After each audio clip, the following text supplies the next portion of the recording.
PM Shri പദ്ധതിയുമായി ബന്ധപ്പെട്ടുള്ള ചില പ്രതികരണങ്ങൾ കൂടി വരുന്നുണ്ട്. ഇന്നലെ അതൊരു വലിയ വാർത്തയായിരുന്നു, CPIയുടെ എതിർപ്പൊക്കെ. അതിനുശേഷം ഇപ്പോൾ LDF കൺവീനറാണ് അതിൽ പ്രതികരണം രേഖപ്പെടുത്തിയത്. PM ശ്രീ പദ്ധതിയിലെ CPIയുടെ എതിർപ്പ് ചർച്ച ചെയ്യുമെന്നാണ് LDF കൺവീനർ TP രാമകൃഷ്ണൻ പറയുന്നത്. എതിർപ്പ് ഉന്നയിക്കുന്നതിൽ തെറ്റൊന്നുമില്ല. ഫണ്ട് ഇല്ലാത്തതിനാലാണ് PM ശ്രീ പദ്ധതിയിൽ ഒപ്പുവെക്കാൻ വിദ്യാഭ്യാസ വകുപ്പ് തീരുമാനിച്ചതെന്നും TP രാമകൃഷ്ണൻ പറഞ്ഞു. PM ശ്രീ പദ്ധതിയെ സംബന്ധിച്ച് CPM അതിന്റെ നിലപാട് വ്യക്തമാക്കിയിട്ടുണ്ട്.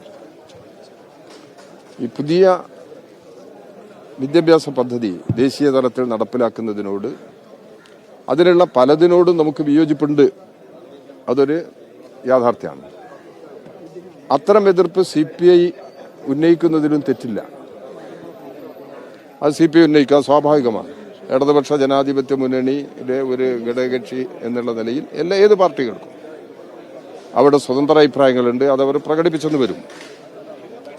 ഇവിടെ ഉയർന്നു വരുന്നൊരു പ്രശ്നം വിദ്യാഭ്യാസ മേഖലയിൽ ഈ SSK എന്ന ഒരു പദ്ധതി ഇപ്പോൾ നടപ്പിലാക്കി വരുന്നുണ്ടല്ലോ. എല്ലാ സ്കൂളുകളും നിരവധി പദ്ധതികളാണ് BRCയുടെ നേതൃത്വത്തിൽ നടപ്പിലാക്കി വരുന്നത്. അത്തരം കാര്യങ്ങൾ മുമ്പോട്ട് പോകണമെന്നുണ്ടെങ്കിൽ അതിനാവശ്യമായ സാമ്പത്തിക സഹായം കേന്ദ്രത്തിൽ നിന്ന് ലഭിക്കേണ്ടതുണ്ട്. കേന്ദ്ര ഗവൺമെന്റ് ആണെങ്കിൽ കേരളത്തിന് അർഹതപ്പെട്ട ഈ സഹായം നൽകാൻ തയ്യാറാവുന്നില്ല. അതിനവർ ഈ കണ്ടീഷൻ ഉപയോഗിക്കുകയാണ്. അങ്ങനെ ഒരു പ്രതിസന്ധിയിലായിരിക്കണം ഈ കേരളത്തിന്റെ വിദ്യാഭ്യാസ വകുപ്പ് മന്ത്രി ഈ ഫണ്ട് കേരളത്തിന് ഉപയോഗിക്കുന്നതിന് സഹായകരമായ നിലപാട് ഉയർത്തിപ്പിടിച്ചിട്ടുള്ളത്. അതായിരിക്കാനാണ് ഞാൻ മനസ്സിലാക്കുന്നത്. മറ്റ് എന്തെങ്കിലും പ്രശ്നങ്ങൾ അതിന്റെ പേരുണ്ടെങ്കിൽ അതിന്റെ വിശദാംശങ്ങൾ ഇനിയും ചർച്ച ചെയ്യപ്പെടേണ്ട വിഷയമാണ്.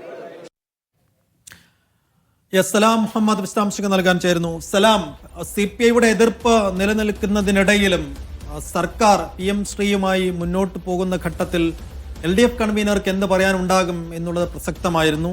എന്തൊക്കെയാണ് TP രാമകൃഷ്ണൻ കോഴിക്കോട്ട് പറഞ്ഞത്?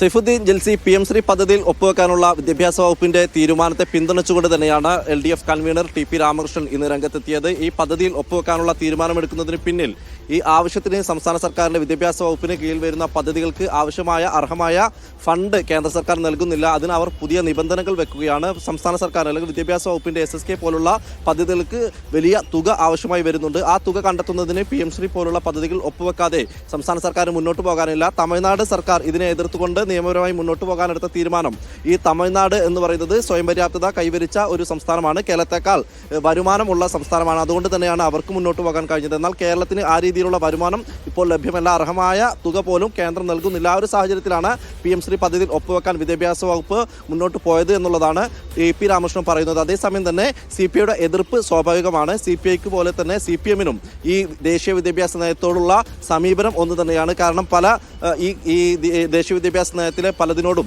തങ്ങൾക്കും എതിർപ്പുണ്ട്. CPIയെ പോലെ തന്നെ തങ്ങൾക്കും എതിർപ്പുണ്ട്. എന്നാൽ അതേസമയം തന്നെ ഈ എതിർപ്പ് ചർച്ച ചെയ്യുന്നതോടൊപ്പം തന്നെ വിദ്യാഭ്യാസ വകുപ്പ് എടുത്ത ഇപ്പോഴത്തെ തീരുമാനം ഈ ഫണ്ട് അപര്യാപ്തമായതുകൊണ്ട് തന്നെയാണ്. അല്ലെങ്കിൽ ഈ പദ്ധതികളുമായി മുന്നോട്ട് പോകാൻ ആവശ്യമായ ഫണ്ട് നിലവിൽ ലഭ്യമല്ല. അതുകൊണ്ട് ഈ പുതിയ നിബന്ധനകൾ കേന്ദ്രം വെക്കുകയാണ്. ആ നിബന്ധനകൾ പാലിച്ചുകൊണ്ട് മുന്നോട്ട് പോയാൽ ഈ സംസ്ഥാന സർക്കാരിന്റെ വിദ്യാഭ്യാസ വകുപ്പിന്റെ പുതിയ പദ്ധതികൾക്ക് ആവശ്യമായ പണം ലഭിക്കും. അതുകൊണ്ടാണ് വിദ്യാഭ്യാസ വകുപ്പ് അത്തരത്തിലൊരു തീരുമാനമെടുത്തത്. കൂടാതെ ഈ നേരത്തെ ഈ ഘടകകക്ഷി വകുപ്പുകൾ അല്ലെങ്കിൽ ഘടകകക്ഷി പാർട്ടികൾ ഉള്ള അവരുടെ വകുപ്പുകളിൽ ഇതുപോലെയുള്ള സ്വതന്ത്ര തീരുമാനങ്ങൾ എടുത്തിട്ടുണ്ട്. കൃഷി വകുപ്പ് അടക്കം നേരത്തെ കേന്ദ്ര പദ്ധതികളോട് എടുത്ത തീരുമാനത്തെ അല്ലെങ്കിൽ സമീപനത്തെ ചൂണ്ടിക്കാണിച്ചുകൊണ്ടാണ് അദ്ദേഹം അങ്ങനെ ഒരു പ്രയോഗം നടത്തിയത്. ഈ നേരത്തെ ഘടകകക്ഷി മുന്നണിയിൽപ്പെട്ട മറ്റു പാർട്ടികളുടെ വകുപ്പുകളിലൊക്കെ തന്നെ സ്വതന്ത്രമായ തീരുമാനങ്ങൾ എടുത്തിട്ടുണ്ട്. ആ രീതിയിൽ തന്നെയാണ് വിദ്യാഭ്യാസ വകുപ്പ് ഇപ്പോഴെടുത്ത തീരുമാനത്തെ കാണേണ്ടത്. ഇനി CPI എതിർപ്പുന്നയിച്ച പശ്ചാത്തലത്തിൽ ഈ മുന്നണി കൂടുതൽ ചർച്ച ചെയ്യുമെന്നുള്ള കൂടി TP രാമകൃഷ്ണൻ പറയുന്നുണ്ട്. ഏതായാലും PM ശ്രീ പദ്ധതിയിൽ വിദ്യാഭ്യാസ വകുപ്പ് ഒപ്പുവെക്കാനെടുത്ത തീരുമാനത്തെ പൂർണ്ണമായും പിന്തുണയ്ക്കുകയും അതോടൊപ്പം തന്നെ CPI എതിർപ്പുന്നയിച്ച സാഹചര്യത്തിൽ ആ എതിർപ്പ് മുന്നണി ചർച്ച ചെയ്യുമെന്ന് കൂടിയാണ് TP രാമകൃഷ്ണൻ LDF കൺവീനർ പറഞ്ഞത്. സൈഫുദ്ദീൻ